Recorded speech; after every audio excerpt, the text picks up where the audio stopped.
સુરત શહેરના સરથાણા પોલીસ દ્વારા ટ્રાફિકના ગોડાઉન પર આરટીઓ દંડની નકલી રસીદ બતાવી વાહનો છોડાવવાના રેકેટનો પર્દાફાશ થયો છે।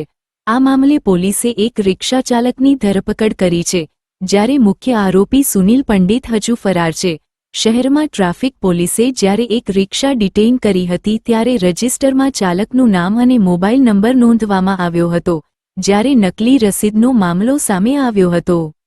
સરથાણા પોલીસે રજિસ્ટરમાં આપેલી વિગતોના આધારે આરોપીને ઝડપી પાડ્યો। પોલીસ તપાસમાં ખુલ્યું હતું કે સુરત આરટીઓ દંડની ડુપ્લિકેટ રસીદ કાપોદ્રા વિસ્તારનો રિક્ષાચાલક સુનિલ પંડિત બનાવતો હતો।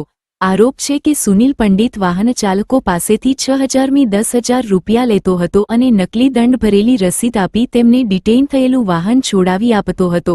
સુનિલ પંડિત હાલ પોલીસ પકડથી દૂર છે અને તેને ઝડપી લેવા માટે તપાસ ચાલી રહી છે। શહેરના સરથાણા પોલીસે કાપોદ્રા વિસ્તારમાં રહેતા રિક્ષાચાલક કૃષ્ણા મેઘસિંહ કુશવાહ ઉંમર વર્ષ 21ની ધરપકડ કરી છે। નવેમ્બર 2024માં તે પોતાના બનેવીની રિક્ષા ભાડેથી ચલાવતો હતો અને લાયસન્સ વિના રિક્ષા ચલાવતા પકડાયો હતો। ટ્રાફિક પોલીસે રિક્ષા ડિટેઇન કરી સરથાણા ગોડાઉનમાં મૂકી દીધી હતી। વાહન છોડાવવા માટે કૃષ્ણાએ સુનિલ પંડિત પાસે 6,000માં નકલી દંડ ભરેલી રસીદ બનાવડાવી હતી। કૃષ્ણાએ 1,500 રૂપિયા આગલા ચૂકવ્યા અને બાકીના 4,500 રૂપિયા રિક્ષા છોડાયા પછી આપવાનો વાયદો કર્યો હતો।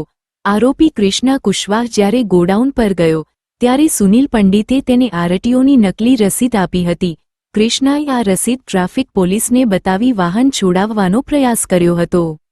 તેથી પોલીસને શંકા જતાં ક્યુઆર કોડ સ્કેન કર્યો તો કોઈ ડેટા દેખાયો નહોતો, જેથી રસીદ નકલી હોવાની શંકા જતાં પોલીસે પૂછપરછ કરતા કૃષ્ણાએ કબૂલ કર્યું કે રસીદ સુનિલ પંડિતે આપી છે અને તે ગોડાઉનની બહાર ઊભો છે। જેમ જ પોલીસને તેની હાજરી માટે બોલાવવાનું કહ્યું ત્યારે સુનિલ પંડિત અને કૃષ્ણા ત્યાંથી ફરાર થઈ ગયા હતા। સુરત પોલીસ દ્વારા મુખ્ય આરોપી સુનિલ પંડિતને પકડવા માટે તપાસ ચાલી રહી છે। આ રેકેટમાં અન્ય કોઈ લોકો સંડોવાયેલા છે કે નહીં તે જાણવા માટે પોલીસે કૃષ્ણાને પૂછપરછ માટે રિમાન્ડ પર લીધો છે। આ કેસમાં વધુ લોકોની સંડોવણી હોવાની પણ શંકા છે અને તપાસ દરમિયાન વધુ ખુલાસા થવાની શક્યતા છે।